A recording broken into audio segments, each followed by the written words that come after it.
When I was 16, I robbed several bank ATMs and was somehow never caught.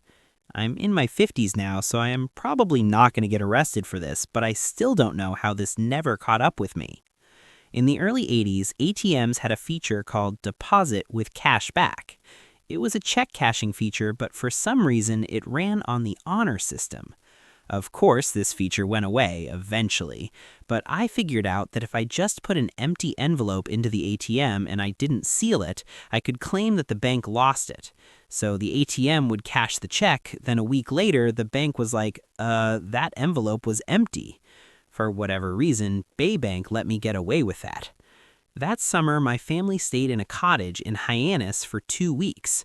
During that time, I opened savings accounts at 5 different banks using the rented house address. They mailed me ATM cards within a few says. I deposited with cash back on Thursday, Friday, Saturday, Sunday, and early Monday. Back then, the limit was $400, and they were going to check the ATMs by Monday so the scan would be over.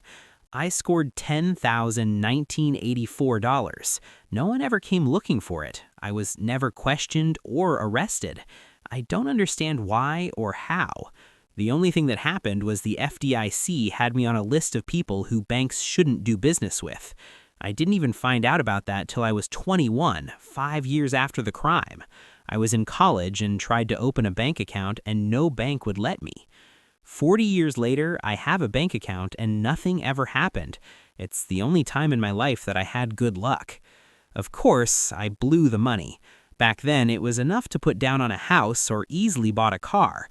I spent it on girls, weed, and beer. It was fun, but I wish I was smarter.